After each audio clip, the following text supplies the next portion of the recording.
We are going to transport from Europe to Latin America.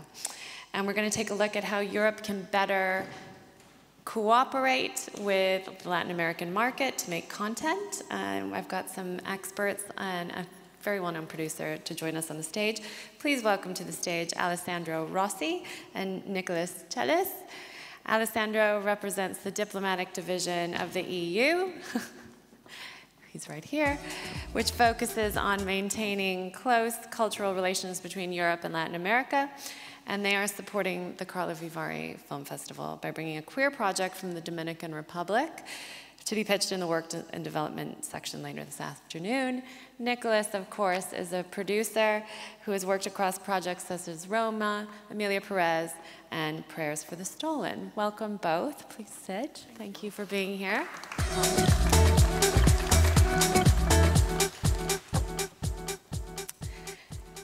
So I think we are going to start with you, Alessandro, and you have a little presentation for us and some slides. Yeah? Well, thank you really for having me. And well, I feel a bit out of context here. What does a European diplomat and bureaucrat does in such an exciting setting about cinema industry? Well, the reality is that all of you in this room have a responsibility and a role in society that goes well beyond what you produce today or we are planning to produce tomorrow. Is because really the audiovisual production in all its forms moves today societal changes too, and when we face global challenges like the one we have just discussed about, is really what the conversation goes on a lot in what we watch in TV or in a movie theater each night. And this is also the reflection that our political leaders did a couple of years ago, when the European Union heads of state and government met with the 33 heads of state and government of Latin America and the Caribbean. There was a roadmap, a long series of events in many themes to show that the bi-regional relations is so important for both regions that have a similar vision on many values and on many global challenges. But this doesn't come up often to the public attention. And so we really discovered that there are unexpected allies where we sometimes don't look for them. And we thought, coming to Carlo Vivari, that that's a conversation worth having also with Central and Eastern Europe, where sometimes Latin America is seen as too farther than what it really is in terms of the language also sometimes we use in audiovisual production, for example, or cooperation. May I ask something to the audience? Am I allowed? So think about the movies you have watched in the last, I don't know, 12 months. How many of, well, there was any of them that had some element of the story, of the location, of the actors, the directors, that had to do with Latin America or the Caribbean? Any of you have seen a movie? So I see already 1, 2, 3, 4, 5, 6, 7, 8. So, okay, if you think it through, you'll find, and if you dig it deeper, so it's already a good portion of the audience that has come across that. There is more than what we think. And we try to let that emerge first with, so this year what we are trying to do, as there will be another summit of heads of states and government in November in Colombia between the Latin American, the Caribbean, and Europe, we are trying to bring there the reflections from you, from those who work daily in this field, to see what aspects we can improve in the public support to co-production, in the rules that make the game at the end, but also in what would be more occasions to have richer stories, also to reach other audiences. And we do think that there are many things that the industry can contribute to the policy debate. We had a debate in Berlin, for example, where really the equality issue was front and center. In Malaga, again, where we tried to see how certain obstacles could be overcome to have more co-creation between the two regions, but also more access, for example, for women in the industry, in the different roles of the industry. In Brussels, so where we were nearer to our Brussels bubble, we were trying to see with the festival who has brought now regularly a lot of co-productions and Latin American features to the debate there, how we could overcome what is sometimes the very tight regulation of bilateral cooperation agreements that doesn't really allow for a lot of breadth when scoping out for new stories to be funded. We went also there directly, and in Cartagena de Indias, there was a very interesting discussion with industry professionals on how the access to independent productions, to increase also really the physical access to more movie theaters in the favorized areas, can have also a social role. We have also discussed in Buenos Aires with the producers there. You know that in several countries, including in Argentina, long years of dependency in a way from the public support. At the moment the government changes completely the line, can be a challenge for the whole sector. And we had, of course, also debate in Cannes, hosted by the European stand there, where the discussion was very rich and showed how the different sectors, in a way, of the cinema professionals can have a word in improving the policy field. We wanted just here to give a sense of sometimes, we overlook the fact that movies that we go to watch, or that they have an impact of the reach to audiences that usually are not reached by our own national production, due that also to the richness that co-production and co-creation with another continent like Latin America can bring. These are just some examples that I know at least most of you have watched or seen. But even if so, there are these unexpected successes. I mean, against all odds, still with this slide we wanted to show how, in the overall balance of what as European industry produced with other continents, there is definitely room for improvement.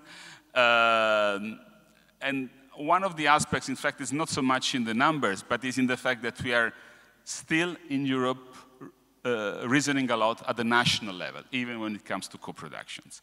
I think that's one of the big questions we are facing with this campaign. We do see that the two regions work a lot together, but because they're down to work a lot bilaterally, country to country, this in a way stifle a bit the creativity or the potential of this cooperation.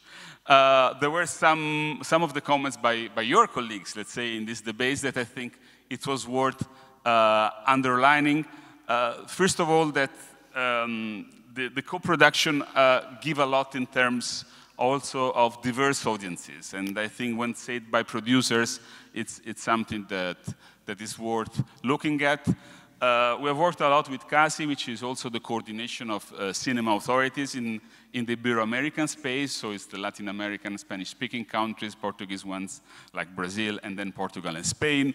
And in fact, what they were trying to underline is that there are a lot of common elements that are sometimes overlooked, but they are the space where this shared identity should be built.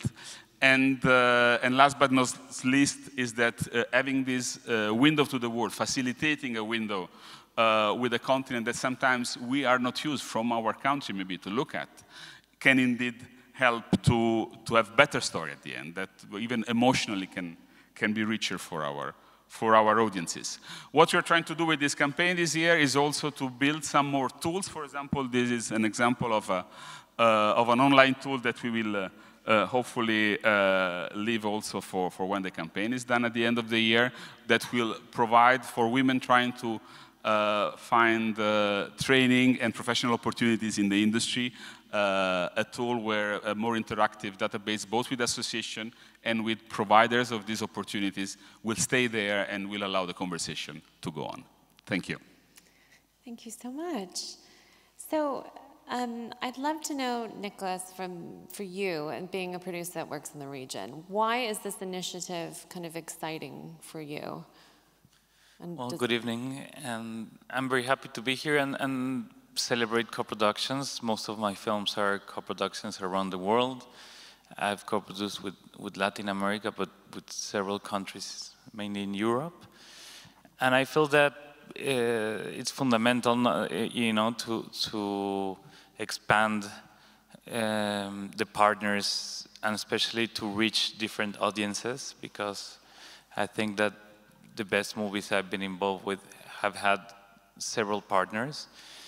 that would elevate the story, that would make it more accessible to an international audience.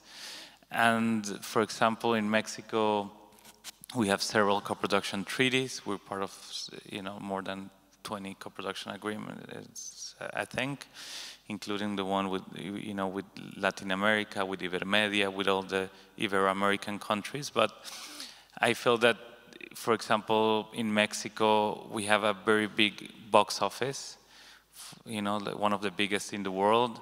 It's in the top 5 in terms of the amount of people and also the amount of money that it comes from it. Just an example, for example, Flow, I think that Mexico was its biggest market with more than $10 million there. So I feel that also we have, for example, a lot of academy members in Mexico that also is very relevant for positioning films. And it's very interesting that a lot of international members that vote, that can help during the journey of a film, are also outside the United States. So it's important to reach them and reach out with our films through other channels. So for me, being here, it's very important because I feel that we can also, talk peer-to-peer in our countries. I think that, in Eastern Europe countries, the amount sometimes of funding available is very similar to what our countries have. So it can be, a very equalitarian co-production in terms of amounts and in terms of collaboration. That I think it can be, for example, if in here you can get 200,000 euros. In Latin America, there's a lot of countries that would be also their funding, capabilities. So at the end of the day, it becomes a very equalitarian collaboration. And I feel that we just need to explore it and do it because, for example, we're co-producing now a movie with Latvia, we're co-producing with Italy, with France, with Luxembourg. And I think it's very solid. And I think that a lot of our partners, we've found them in places like this. Mm-hmm. When we're talking about Latin America on this stage as a whole right now, but I mean, obviously, as you pointed to, Alessandro, there are territories where it's a little trickier at the moment, and you pointed out the problems happening in Argentina with the lack of public funding. I wondered, are there, when you're going to be having these conversations with other peers here in Calorivari, are there territories, could you be specific in terms of countries actually in Latin America that you might be focusing on that might be sort of the ones where the opportunities lie and are real for people to co-produce then? And what would those be, That's an interesting question, and I think it goes beyond my competence in a way, but what I can say is that there are many more than sometimes are perceived.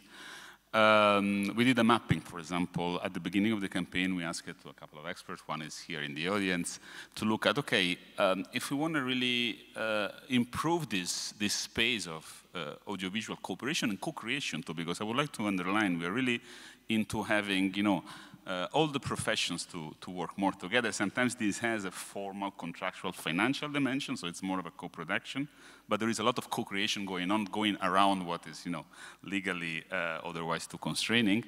And we realized that there are at least what we managed in just a month of a mapping, over 60 meaningful events in both regions that have a stable space for the other one. This is just to say that for a Czech, Slovak, Polish production, there could be occasions in having a component and thinking also about the Latin American audience, there could be an opportunity there that is not thought through. And exactly this example just made for Flow, which is, at the beginning, it was a relatively small production, let's say, but from Eastern Europe, and then having such unexpected big success at the box office. So not only at festivals, at the box office, in a Latin American country like Mexico, which has a strong national also let's say, tradition of cinema. So what I'm just trying to underline is, even if looking at market data or of the history of co-production, you could say, well, with Brazil and Mexico, it happens more, and Colombia, it's easier for that reason if you go with Netflix, etc. Of course, there are a lot of, let's say, specificity that could make a country jump out, but what I'm inviting, let's say, all the industry to think is to prepare for the unexpected, and don't discard any potential, any unexpected ally, because in that market, like in ours, let's be frank, we have a North American dominance that is less and less, let's say, in tune with our values. And if we have allies around the world, even from unexpected countries, that are more in tune with our values and vision and can even provide an opportunity for our, let's say, underestimated national cinema so far, that sometimes is Central and Eastern Europe, unfortunately, I think it cannot be discarded. Mm-hmm. And just to go a little bit on the specific of what you can expect from Mexico, that we have our main fund, you can get up to $1 million top, from 0 to 1 million for any stage of the film. Let's say you can submit, for production or for post-production, and it's very amicable, that fund in terms of creative, you can use it very freely for creative, sorry, I lost the word. But it's very easy to co-produce, because as long as the movie is considered Mexican, you can get the funding. And in order to be considered Mexican, you basically need a Mexican production company. So it's not like in Europe that you need like a point system in order to submit. The movies that are approved are the movies that feel more Mexican in a way, in terms of story, in terms of the spending, and you can combine that sometimes with a local rebate that we have in Jalisco, up to 40% in one state, which is the first rebate in Mexico, and 4 of them are coming hopefully this year in different states. So I think that there are plenty of co-productions that have this funding that you can spend outside of Mexico 30% and 70% in Mexico, and not necessarily in elements that usually other countries do not allow you to spend that, like music licenses and certain services that can be paid through Mexico. So it's very functional, and we also have distribution support. We have more than 500 independent screens, 150 like stronger ones, but like the big multiplexes are around, more than 5,000 screens. So we do have a big tradition on going to cinema. So having a leg in Mexico is really helpful for the life of the films. And I feel that there are very serious producers that can, talk to you guys, including me, about possible collaborations. Fantastic. Thank you both so much for being here today. Thank you. Thank you. Thank you.